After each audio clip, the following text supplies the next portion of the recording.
happy birthday eri muwala wa Bebe Cool Beata Sophia Sali nere Sali kweriri eri atatawe nsuubiro bakweriri nenga muwala wa Bebe Cool onako lwalero lwajaguza amazaalibwa ge amalungi nera nga abantu abenjawulo bavuddeyo kubeera nga bamwagaliza amazaalibwa amalungi nga nasookedde ddala ku line ye maama we omulungi avuddeyo nampostinga n'ebifaananyi bye n'abiteeka namuwa message ennungi eri nga nawe gyewandikoledde muwalawo wabeera nga atuuse ku mazaalibwa ga mazima gali nti yes muwala wa Bebe Cool akuze ate nera nga avudde by the way y'omu ku bantu abatali nnyo ku social media oba gotayinza taginga social media naye ugamba mbo bayayogedde kino oba bananga kuli yakola kiri oba bananga amawulire gamugirako gano oba lulira amawulire gamugirako nedda ne bamwogerako ye musirifu ne bakola ki musirifu alinganga nera mutabani wa Bebe Cool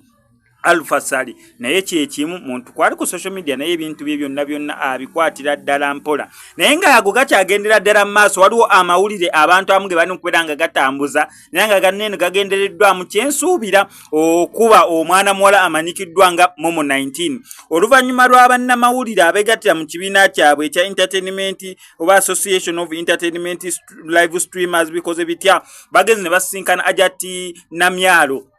banene bonna bulijjo live egenda maaso marathon live MC Katsi abazubeda ba Shera Price bangi babadde bangi nga bakozesa emitimbagano gyabwe okwera nga bayisaako eyo stream bulijjo ebaddeko bagenzi wa Ajati Namyalo okwera nga bayanjayo ensonga zaabwe ne Momo 19 alabiseeko side zaawo ku office kati nga bagamba Dax Vibes tukimanyi bulungi nnyo nti mwana wana nkyukakyuka n'ekivulu kye kyasazibwamu olw'ensonga akwasaganya oba awagira aba People Power oba National Unity Platform oba Robert Kyagulanyi Ssentamu ate kati gwe omukyalo obadde okimayo ki abantu nga beerabidde nti ono Momo 19 munnamawulire era akwasaganya emirimu gye ku TV station emu of which basobola okuassigninga in any way or the other ogenda okwata eri eggulire awo tobanyumiza bakama abo nti ate bannange nze ndi ku kino oba ndi ku kino